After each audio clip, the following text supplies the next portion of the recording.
What about Ghostface? All of them. Like everyone who's ever worn the Ghostface mask versus Art the Clown. Still, wow. What about somebody give me her name? I don't remember her name. The villain in the sequel from The Shining. The one with the hat. Rose the Hat. Thank you. Rose the Hat. Duh. I'm saying the name. Thank you. I'm such an idiot. Do you think Art can beat Rose? Wow. Okay. All right. How about Angela from Sleepaway Camp? All right. All of the puppets from Puppet Master. Son of a... Really? Victor Crawley. Yeah? You think Art can beat Victor? I don't know. That's a toss-up. I think I would want to see them not in a versus. I want to see the two of them working together.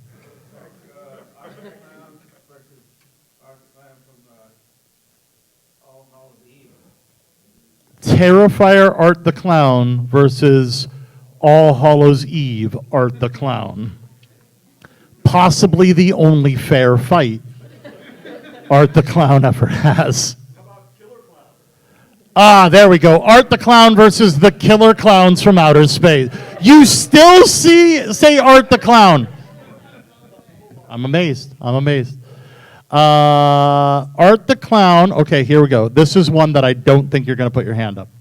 Art the Clown versus Mechagodzilla. Ha! I finally found one. What? Trick question? Are we ready? Wonderful. You did not pay money to walk in that door to hear me talk. Trust me, I know that. But you did come here to witness two of the first victims of Terrifier's Art the Clown, Jenna Kanell and Catherine Corcoran. Jenna, you were right here. Catherine, you were right there. How bad did I butcher your last names? No, it's perfect. Wow, how did I do that? That's impressive. I every now and then I do good. Now I'll blow the rest of the interview. So good. I'm glad I'm here. I can't wait for it. So I want to start with what everyone here knows you from, which I don't know if you noticed, but we do have a few Terrifier fans in the house. This is where you applaud. Yay! There we go. Is this on? Didn't know it was a call and answer portion. I was hoping it was going to work. In the back. Who's this man in the photo in the back? Who's in the back in the photo? It's that is Art the Clown's grandfather. I can see the resemblance. It's You uncanny. didn't know, but he comes from a long line of Masons. Wow. Oh, Yeah, Art it's Clown. yeah, I know, Art- I am familiar. I believe that's Bart the head. I think the that's head. what it is. I don't know if that's his actual name. I want to talk to both of you about being associated with an iconic killer so quickly in both of your careers. Because, yes, there are a lot of things on your IMDb's before we get to Terrifier, and I'm bringing them up. But when we get to looking at people's careers, it's very rare that they get associated so quickly with something as iconic as a slasher, as a killer. How do you feel that's affected you at auditions or looking for roles or getting offered?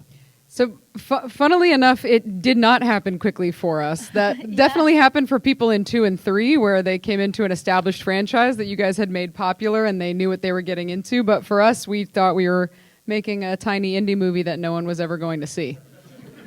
Yeah, and so we were both on studio jobs at the time, so they had to shoot around us. So we had been working, for years at this point, and it was a very different experience. We didn't have to really audition. It was just kind of like, We were working for minimum wage, or less, below that. And so it was just kind of a very different experience. Funnily enough, a lot of actors actually do begin their careers in slasher films. At least the ones the original ones that we know of that have gone on to become kind of like these like archetypes of the genre. We're sitting across from PJ Souls. Yeah. That was that happened for her. Jamie Lee Curtis, Yeah, Nev all of Heather Campbell, those were like Langenkamp, early. Drew Barrymore. Yeah. What ends up happening as these get bigger, something like, the Scream franchise, for example, then it becomes kind of like a much more competitive thing where people will come into that after they are already, building careers for themselves. But historically, horror and slashers are where a lot of people start in the genre. Very much so. But what more I'm getting to is art became this iconic slasher, whereas the last time that we really saw an icon that hit that big that quickly was Ghostface. Yeah. 30 years ago. Yeah. So for you to go into thinking that you're just going to be in an independent film that nobody will ever see, and suddenly here we are a franchise later, this soon after the first one, has that had any positive or negative effects on what you're looking at? Both. Both. Definitely both. It's funny to hear you say soon because we filmed it a decade ago. Yes. Our backs hurt. We are in our 30s now. It's Hollywood soon. The overnight success of 20 Yeah. years of working Yeah, your ass exactly, off exactly. in the industry. I mean, I don't think it's ever really. It's so wild because people say that all the time, and I remember when they were casting for the third film. People up our butts trying to get parts as if we have any say in that at We all. literally just work here. And so, people who have been like active fans campaigning to be involved in this for years now because it's been 10 years. For us, it's always kind of shocking, the bigger it gets, every time something gets, it's just kind of like mind-boggling because we truly never expected it. Whereas everybody else who has come in has like known what it is, been able to and again, those also have like positive and negative things. But I think where the positive is that we get to meet all of you guys and we get to travel the world. We're friends in real life. We get to have crazy adventures that you guys don't even get to see. But then I think some of where it's like a little like there's also a negative side to all of that too, because it puts you sometimes in a little bit of a box that you never intended to be in, Yeah. And sometimes you have to shave your head to get out of it. Yeah, 100%. I don't know what that's about. Well, yeah. Yeah. Love this for us. It's perfect. I love it. So I want to touch on, you said the two of you are friends. That dynamic very much comes across in the film as far as seeing actors playing friends or playing siblings. You end up telling that they're two actors who are doing their job. Who met 5 minutes ago. Very much. And are now having passionate sex with 10 people watching. Exactly. A typical Tuesday. Exactly. But for the two of you, it really read from the first lines on screen between the two of you that there was this connection. Now, had either one of you worked together before or known of each other before that? No, we were trauma bonded. That's where we met. That is how we met, but we did get close very quickly because that building that we filmed in was an actual abandoned building that was not a set, that was not production design, and there was no electricity or running water or heat in this abandoned building in New Jersey in November. And so there was one space heater about this big that we were sharing under a blanket in between takes. So I think that accelerated. You bond very quickly. Yeah. All bets are off. Yeah. So when they talk about the glitz and glamour of Hollywood, That's what they're talking that's about. very Not much this what they're franchise, talking let me about. tell you, not this franchise, not at all. Working, I have been lucky enough, I told the great audience here, I've been lucky enough that I've interviewed David a couple of times. And Condolences. Yes, exactly. He would say the same thing about him. And Damien a few times now as well. My condolences. I want to know, working alongside, especially when you're working alongside somebody when you're playing a victim is one thing, but when you're playing opposite somebody who is literally not giving you any dialogue, how is that as an actor to wrap your head around in those scenes? Beyond just the panic, beyond just the moments of having to get from point A to point B without art getting to you with no dialogue, how is it as an actor taking that?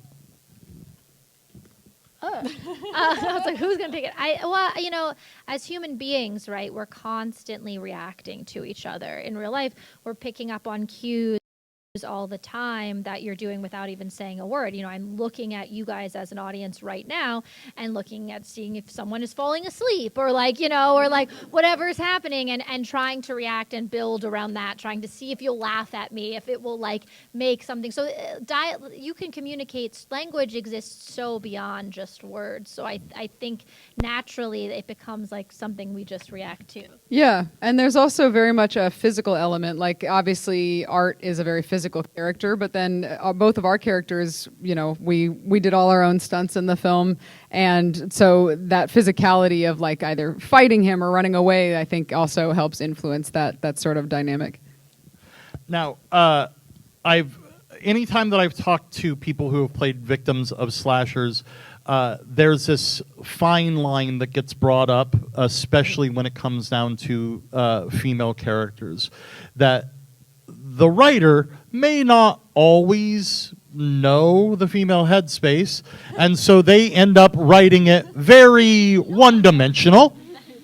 Now, I like to say that in order to be in a horror movie, the characters have to be somewhat dumb to just be in the situation. Both of you play this wonderful fine line between intelligent dumb, that you are in this bad situation, but your reactions to it are continually smart reactions.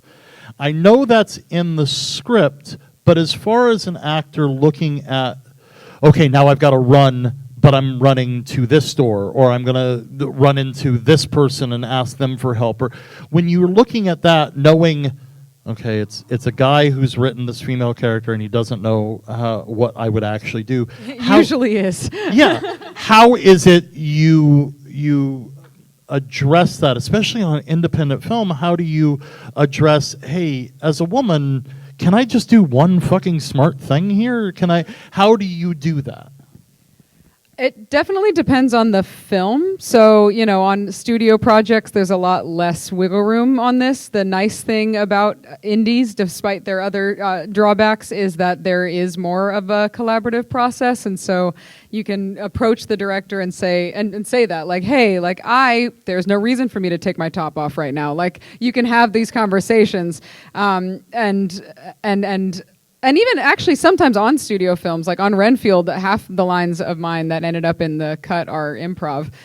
So it depends on how collaborative the director and writer are. And please tell me your line, fuck Carol, I guess, was just you off the cuff. Fuck Carol was written, I hate her too was off the cuff. Oh, I love that. I since seeing that movie, my wife and I quote that around the house. I love that so Fuck much. Carol, I guess. I love that so much. That makes me so happy. Yes.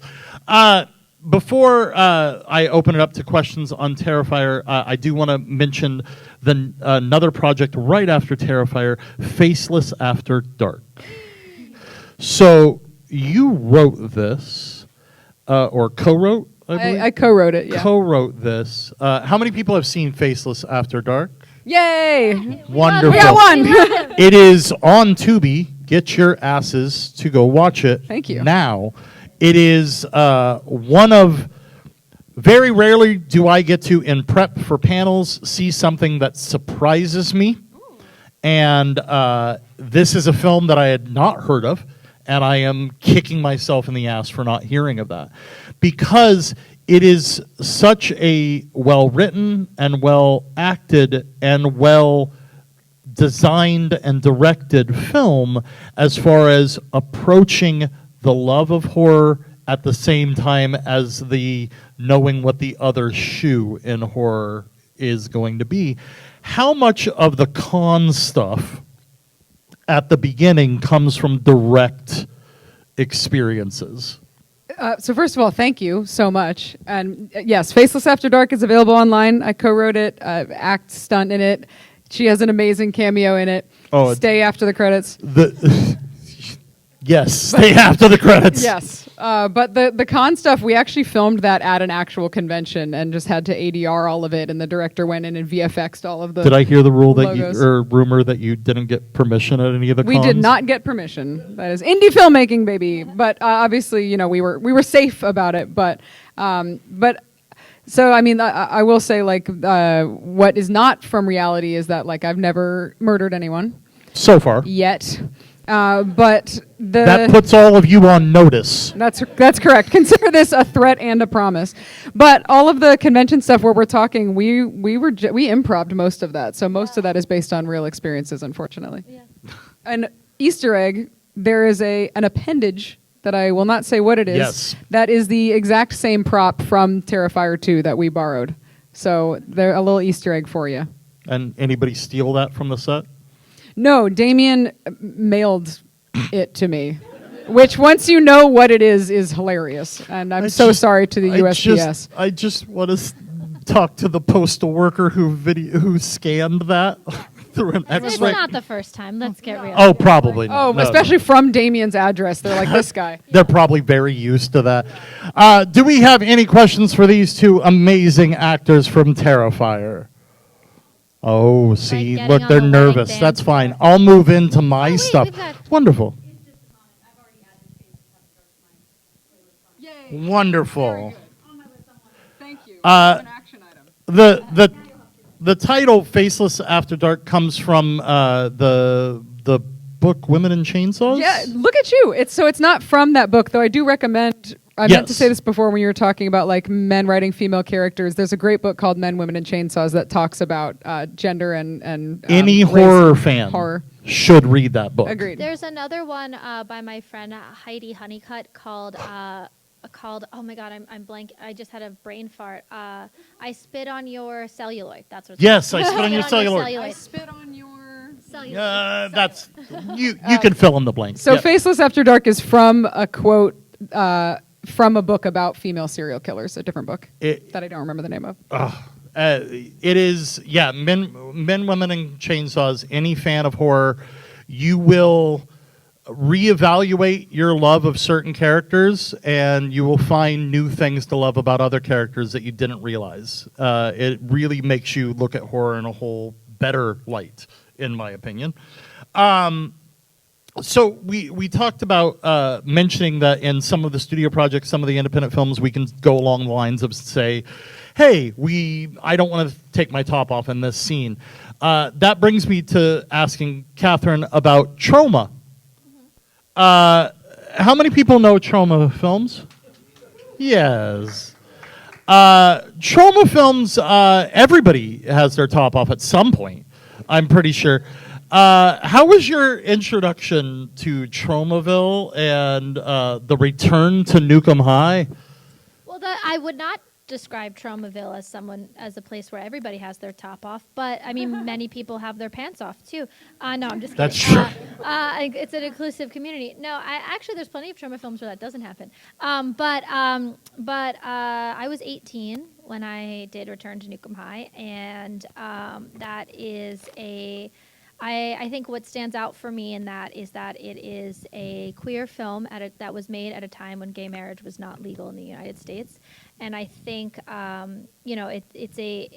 if you are familiar with Trauma, you know that some amazing satire artists have come through Trauma. Trey Parker and Matt Stone were very involved in the making of this one. James Gunn. And that was my first lead in a feature ever. And I think it was such a, supportive environment in terms of representation, sexuality. One of the things that Lloyd is very adamant about, he would not like it if someone said that Traumaville is where everybody takes their top off, because he makes a point to show just as much male nudity, if not more, than female nudity in his films as a commentary. This woman loves when dicks are Yes, out. but as a commentary on what happened on the state of the industry, wherein I don't think there's a single woman who works in this business that is not asked to do that. And you're kind of damned if you do, damned if you don't. Whereas with men, not only are they never asked to do it, if They're so brave. and they are, oh Yeah. my God, such vulnerability. I can't believe Wow. you did that. Yeah, so I think it was just like a kind of crash course in what indie filmmaking should be, and a lot of things that I think should be adjusted in film in the film industry at large. And yeah, I'm really proud of that film. It premiered at the Cannes Film Festival, and right now there's a documentary going around about it, doing the festival circuit, called Occupy Cannes, which is about that film through the lens of media consolidation, which is something that is very much an issue in our industry right now. So Wow. yeah, I'm really proud of that. I want to very much apologize. I did not mean to insult No, by you did saying not. Now everyone. you have to 'Cause- take your top off. Now you have to know. It's about. Do I have to sing a Glee Club number Yeah, while go. I do it? But Not it is. insulted at all. It is very obvious that Tromaville and the Troma Film Studios and everybody who works with them continually has that love of working with them, because anytime you see somebody like yourself appearing in one, their name's going to get attached again. They're going to come back. It's like a You dog did. You did with friend of Sinister, makeup effects artist Eric Fox. You did Troma's Shakespeare's Shitstorm. I did do a cameo in that. Yes, I unalived myself in the opening as a really messed up passing of the torch, the lead in Lloyd's previous film, going into the next film. Now, how many people have seen Return to Nukem High, Volume 1 or Volume 2? Yeah, there we go. Okay, I'm not going to sing any of the Glee Club stuff, but I made my wife sit down and watch Return to Nukem High. Not the kind of thing she would normally watch. She was humming the song right before you have to, let's say, insert the duck. Yes. Uh, mouth. Yes, have to Mouth. kiss the duck. Yeah, you're like, what is going on here? I'm just perfectly happy fine. to be here. That's perfect. She was humming that song for like the. Did it hurt when you fell Yep. down from heaven? Yeah. Yep. It's over 10 years ago now. That is amazing. I'm even more confused. You should be. Agreed. Those songs are used because they're just public domain. Yeah. That's why we use those. Oh yeah, no, it's very perfectly Lloyd Kaufman, and every time that I get to meet anybody who's ever worked with him, it is more and more why so many greats come out of working there. Yeah, I mean, I do say it's like it's a weird rite of passage. We all kind of find each other, those of us who've started there, and we identify our class of like graduation, like based on the Lloyd film you worked on. That's like your like that's like your film school, you know. And it's really amazing. You know, I've been at Comic-Con and gotten to meet James Gunn and like we all know each other. It's a very weird, messed up thing. My mother calls it trauma. It's like a Freudian slip. But I think unlike Terrifier, we are trauma bonded. You're trauma bonded. There we go. Jenna, you mentioned Renfield working with Nicholas Hoult and Nick Cage. We don't really see your character with Nick Cage's Dracula at all, but working there with the more than one moment. Working with that group, there was a lot of comedians in the what are the words? Support- the support Codependents group, Anonymous? Codependents Anonymous. There we go. I That's couldn't right. remember the exact. But there are a lot of comedians in there. How much you mentioned that you got to improv a little of the lines. How much of those scenes got out of hand with some of those people? I mean, all of them. And it's funny that you say that, because there actually was a crazy shot that we did between me and Nick Cage that didn't end up making the cut, where he like comes up and he's just supposed to bend down and sniff me, and it was this two shot of the two of us. And then there were several takes where he ended up like barking at me and stuff, like just normal Nicolas Cage Tuesday. And he murders me, and I do this like insane stunt, which also got cut out, but it's in the deleted scenes. Yeah. But yeah, so there was a lot of like getting out of hand and improv, and I feel like half of the movie is just people riffing, and it was nice to have the freedom to do that. This is the moment where I forget all of you are here for a second. What does Nick Cage smell like? He was smelling me. I know, but I was he's trying that not to breathe You were because I trying was not. very nervous I just, to be in his presence. I assume that he. Where did I lose it? There He we go. smells like an Sweat and cinnamon. autumn wind. He smells like a pleasant thought. That sounds wonderful. I like that. A pleasant thought. I bet you that would be the best compliment he would ever say. Yes. But Did I'm you so know happy. Nicolas Cage is a Coppola? Yes. That's correct. I did not know that until very recently. That's correct. Nicholas Coppola. He's Yep. actually a Coppola. Yep. I too am a Correct. Coppola. Not the same family at all. Not at all. No, I'm. Jenna, I want to mention Bye Bye Man, which is a terrific little horror film that, when it comes to talking about ensembles seemingly very tight, how is that group dynamic there? Because it was very much, I don't know, Breakfast Club with Ouija boards. That's a fun comparison. I like that. So how was that group dynamic in there? It was a lot of fun. I mean, working with Doug Jones was amazing. He's an absolute legend. If you don't think you know him, you definitely do. He's incredible, and he's so sweet. So working with him was incredible. I mean, I briefly got to meet Carrie Ann Moss and embarrassed myself, as I usually do, because I was so excited to meet her. And the director, Stacey Tidal, who actually has since passed from ALS, she was a huge advocate of me as a filmmaker and was very much wanted to mentor me and would like take me into Video Village and show me her shot list and like talk through why she was doing what she was doing. So overall, it was a really, really good experience. So And that was the film that I was on when we were on Terrifier.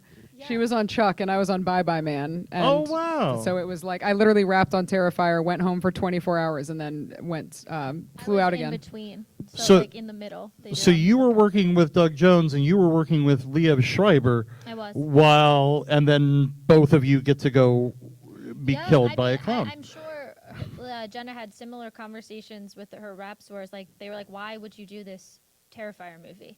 Because like you're on this giant studio thing. That's the priority in the and like that's where it's like, okay, this is the thing that's gonna hit. So why would you do this $35,000 film? We've both done dozens of films that have never popped. So I will say, like, to Damien's credit, he shot around us and made it work. And I guess thank goodness he did, because here we are. So what's the answer to that? When you are asked, why did you, if you just come off of that, why are you Well, we doing weren't this? coming off of it. It was a date conflict. Yeah. So like the scene where her insane death, like we were not actually in the same room. Oh, for we'll that talk scene. about the Crack of Dawn scene. Oh Crack of wow. Dawn? Oh my God, I've never heard that. Oh, I love never that. heard no, that. That's That is insane. so I'm good. sorry. That's No, what that's so David good. called it The Crack of directly Dawn. on this stage. Love that. He leaned into the microphone and goes, "Oh, you mean the Up at the Crack of Dawn scene?" That's so dumb. Yes, it's very much, isn't I'm it? like mad. That's clever, but it You're makes me angry. you just should be mad. What is the answer to why would you say yes to that? Why did we say yes to it? I have no idea. For the love of the game. Yeah, I guess. Like, honestly. Ball is life. Ball is life. That's life in the No, I mean, NFL.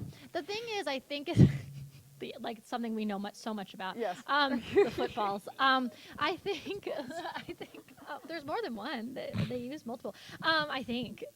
There's more than one happening at any given point in time. Anyway, plural. I know sports. No, I think honestly, it's such when you do this for a long time, things come in waves, right?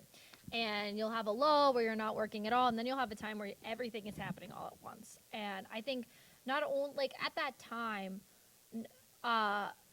we were on this little run. Like we had said yes to do Terrifier, and then this, of course, like it goes, these bigger projects were coming in, and so it was just kind of like, okay, what do we Yeah, do? you're just happy to be working. Yeah, 100%. I mean, she's a child actor, so she like has been working longer than I have. But I was just like, I was not in a place where I was saying no to jobs. Exactly. And I think like it was like, okay, if we had to choose, we obviously would have chosen at that time the bigger project.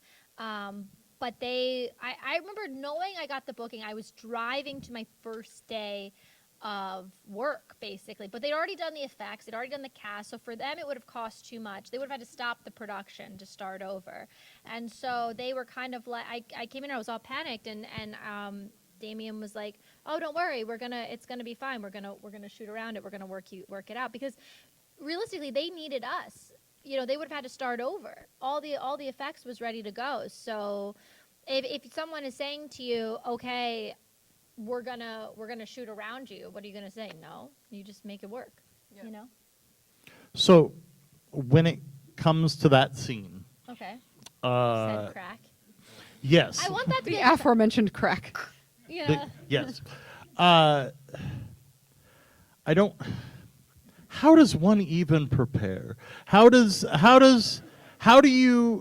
you get to that point in the script and went, "Oh, I'm going to do this"? I think honestly, I mean, I should have prepared more. I should have asked more questions. upon They should have reflection. prepared more. That's true. They should have prepared much more. But I didn't. I was really unfazed by it, and I don't know what that says about me to this day. When I read it, I was like, "Oh, okay."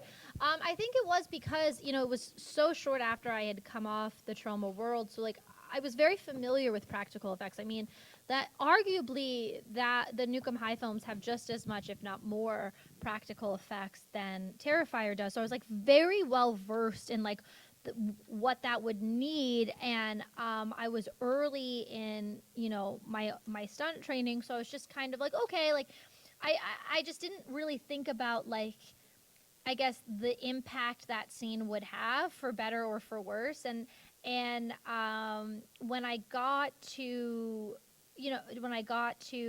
film it, where I should have prepared more, and arguably really they should have prepared more, is that it was not done in a safe way, and I had the privilege of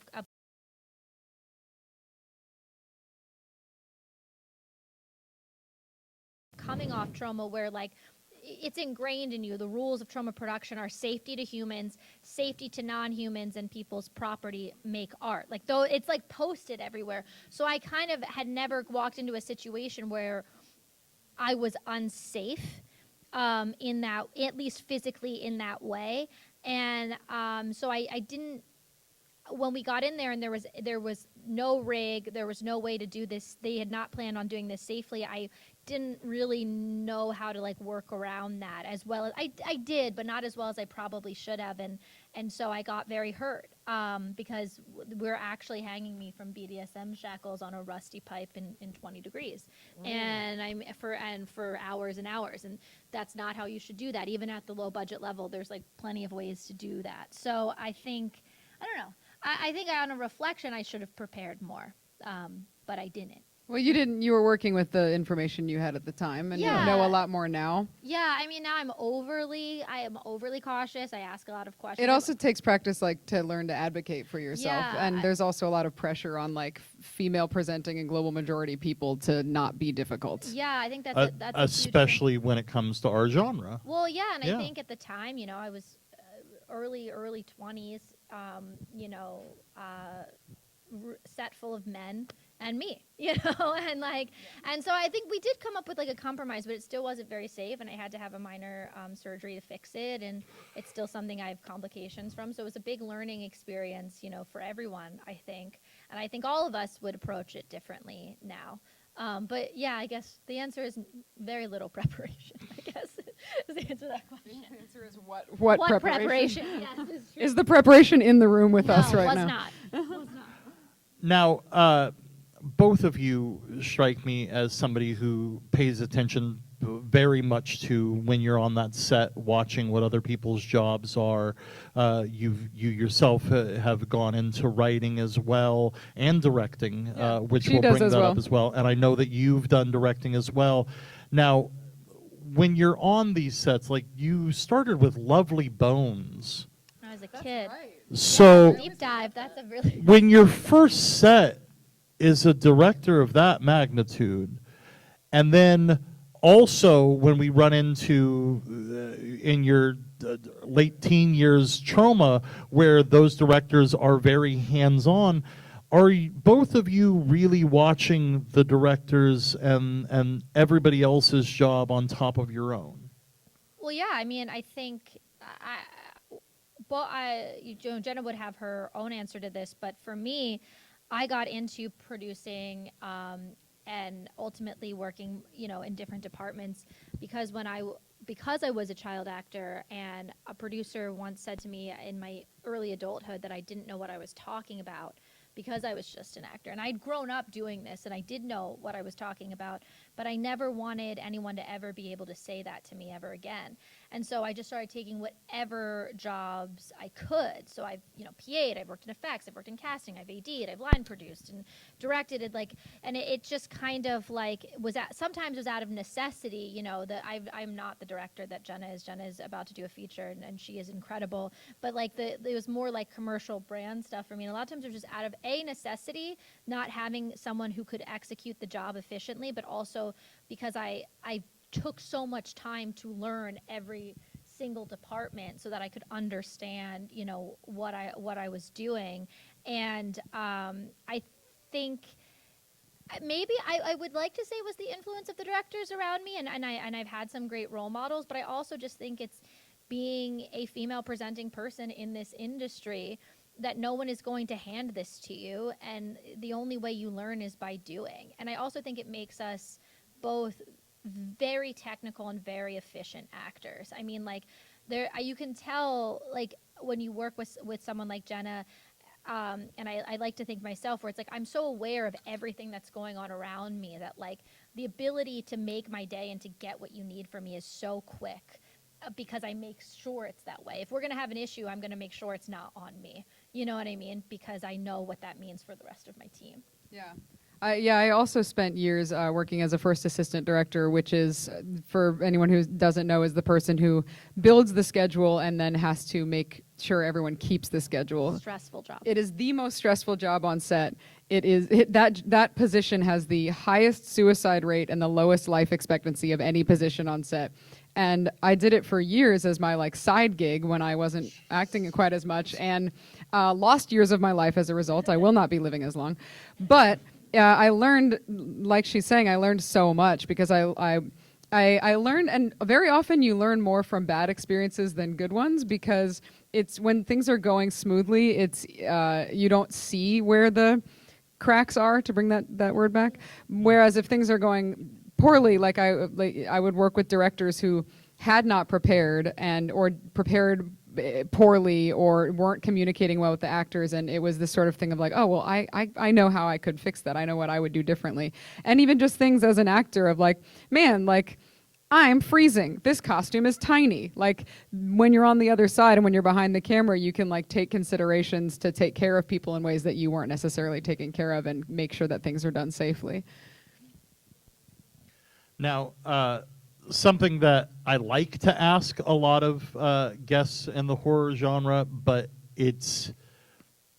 I know that it's a touchy subject, and that is fan interactions. Okay. Are there fans here? Where? A couple. Not of mine. Okay, you guys better watch out. Be careful. Not of mine. But there are, in the horror genre, most of us treat each other very much like family, that once you're in here, we love you, we're so happy to see you, thank you a million times for coming to this con, to that con, everything.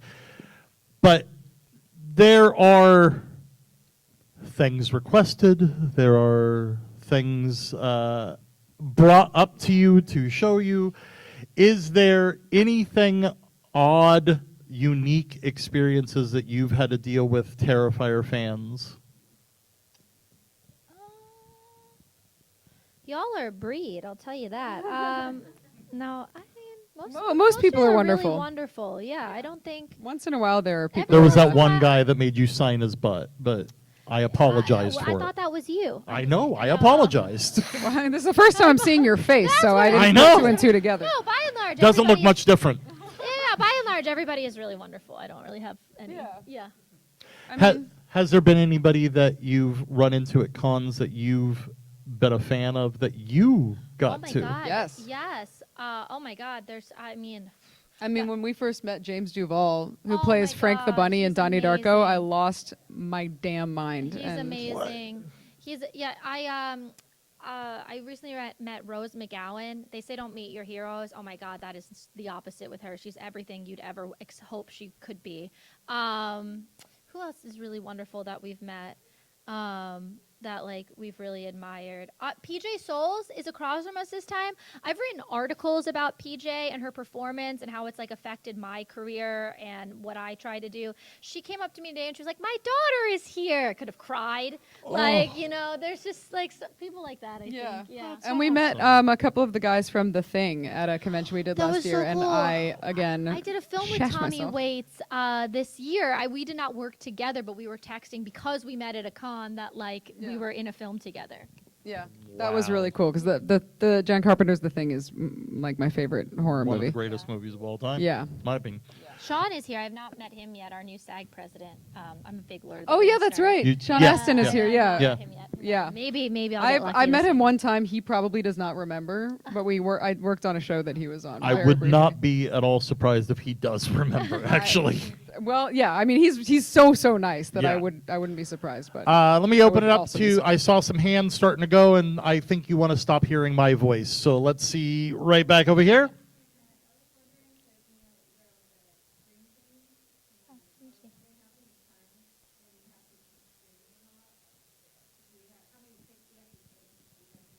Oh. that's a good question. So the question was, how many takes do you get before you blow out your voice when you're screaming? Yep. I think it depends on the individual. Also, you are taught as an actor. Yes. To pull from the diaphragm. diaphragm. Yes. You Yes. attempt that in real life. Sometimes it's not as successful, but I usually don't blow out my voice completely, but usually the next day I will sound like I've smoked several packs of cigarettes. the other thing with like stunt work that's really interesting, we are what's called action actors. Jenna actually can call herself a stunt performer. I cannot because I don't double. But they, the thing with stunts too is like it always hurts. Like the idea is to like make it hurt as little as possible and do it as many times as possible so you're not hurting yourself seriously. And so like a lot of times like you'll do something you're like, oh, I feel like I have a little like whiplash today. That's fun. But the idea is to again not blow out your voice, not hurt your body. And similarly, like with stunts, you stretch beforehand. Ideally, you stretch afterwards. And similarly, like you don't want to just wake up and immediately start screaming. Like you do want to warm up your voice. And Yeah, I think I brought him I did Killer Tomatoes this year and did some stunt work on that, and I had to bring like a massage gun, like which I think was alarming. for your people. neck, Yeah. for your vocal cords. No, Yeah. not for screaming. For the For the stunts. Yeah, for Sorry. this one. I can't like say what, like I get I'm too just, much away. I'm Now I just understand. picturing her just. Yeah, no, but it was funny, but it was my neck that I was doing it to, just because there was like some work where I could have risked like pinching stuff if I wasn't careful, stuff like that. Saw a hand right here.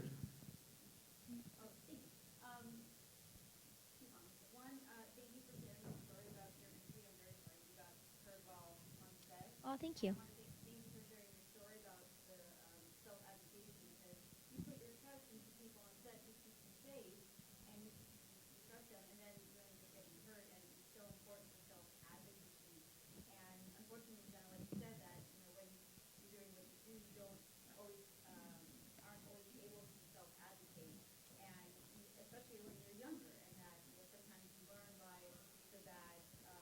Yeah.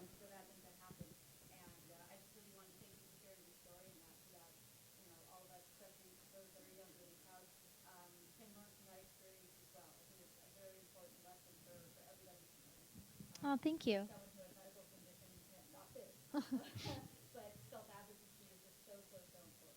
Yeah.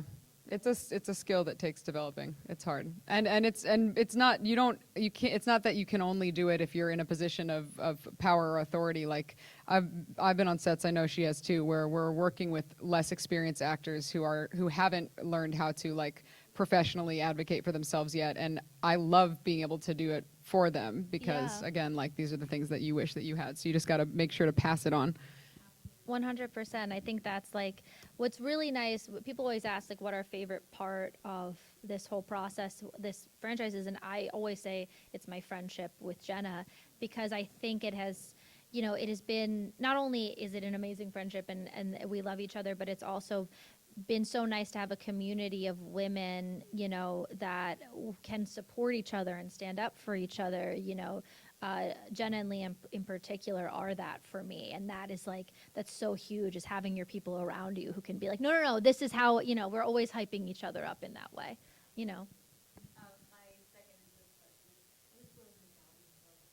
What does she smell What- like? yeah, Why what is is everyone Rose- smelling each other? I didn't smell her. I just like hugged her and like it She was- smells like a liminal space. Ah, I'm going I to like exclusively that. answer this with like really obscure Perfect. things I that like are not that. smells. No, smells like a cultural reset. She smells like a cultural reset. Yes. Clock it. That's amazing. Okay, I want that candle. That's what I want. I smell like existential dread and pumpkin spice. Ah, I smell a lot like depression and self-hatred, but that's just me. Those are some of my favorite smells. Yeah, we all get along in this world.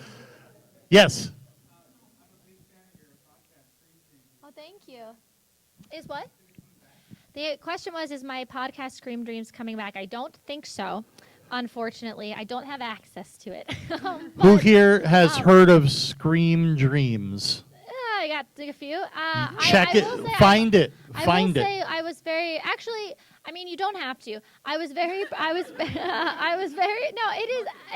very proud of it. It was my idea, and I wrote all the games and scripted segments and got all the guests and stuff like that.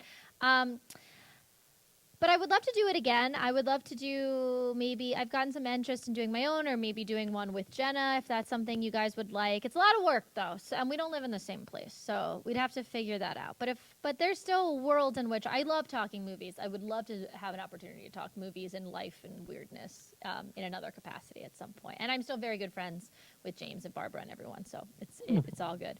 If I did do my own, or if I did one with Jenna, I would certainly invite many Scream Dreams alum back to have good conversations. So if you run a podcast network, hit us up. You understand? If You you run a understand? podcast network, I see you. I think with Scream Dreams, we didn't have a network. I would do it again with like a network. I've taken some meetings. I'll keep you posted. You specifically. I don't know about the rest of the people in attendance, but I would definitely watch a podcast with the two of you discussing anything throughout Be Hollywood. very unhinged. It's not like you're easy to talk to or anything. So I want to thank both of you very much for being here at Sinister Creature Con, at the Sinister Halloween Con specifically. Thank you very much for being here. Before I make them give you a giant round of applause, and it better be giant, I want to take this opportunity. What is something that you want to plug that's coming out soon or just came out? Coming out soon. I don't know the release dates. I am in the Attack of the Killer Tomatoes reboot. That's really fun. Horror comedy. I'm in that. I don't know when that's coming out. I think they have to push it, so that's soon though. 2026 for sure. I did a film BFF with a group of amazing. It's called Best Friends Forever. We're calling it BFF for short. It's also a horror comedy with a bunch of amazing queer female presenting comedians who I have no business working with, and Bobby Moynihan from SNL, who's an excellent ally. The mascot of allyship. And then what else do I have this year? I did a film with Jackie Earle Haley. He's Rorschach in Watchmen, and Freddy Krueger in the We don't reboot. talk about that. Well, I haven't done that. He's a wonderful man and gives brilliant performances. He did great. He was good. Yeah, got some stuff. I wrote a comic. Hopefully that'll be coming out in the next year. So we'll see. So yeah, that's the stuff, I think. That's the stuff. Yeah. That's the tea. I am also in a horror comedy called We're So Dead. It will be streaming in December. It is, and I can't emphasize this enough, so stupid. It is so dumb. So just go in knowing that. It's a Christmas horror comedy. And then, and I'm I always the thought lead in it. that's of you when I thought of Christmas. I don't know. You always thought of me when you thought of Christmas? Yes. Your closest Jewish friend? Yes. Yeah. Makes perfect I sense. always go, oh yes. What I wonder, Jenna is the patron saint of horror Christmas. That's what I'm known for. And she smells like Mazel tov. liminal Mazel space. tov, pro-Palestine, Smells- all the things. She smells like pine and apathy. No. I smell pine and apathy as well. I smell like an unpleasant memory. Christmas. With Christmas. No, Christmas like pine. Christmas. No, Oh, like Christmas. I Yes, see. there we go. I'm catching up. And then I have a short action comedy that I wrote, directed, and star in with my little brother Called Spray Bottle, called correct? Spray Bottle. It is Where on can the we find that? festival circuit right now. So it is playing around the country, and I'm hoping we're going to put it online next year. And then I am prepping to direct my first feature film that I wrote. It's a indie sci-fi, and you star. should come to, huh? And star in it. Oh, yes, and star in it, yes. Me, stage momming. Okay. Thank you. Thanks, Mom. And you should come to my table, and I have a QR code you can scan. You can see some of the footage we've shot so far, and stay tuned as we make this thing. The best way you can thank these two amazing performers is by heading to their table, getting an autograph, getting a photo, making sure they feel welcome here at Sinister Halloween Con. Let's give it Thank you, guys. big round of applause! Yes.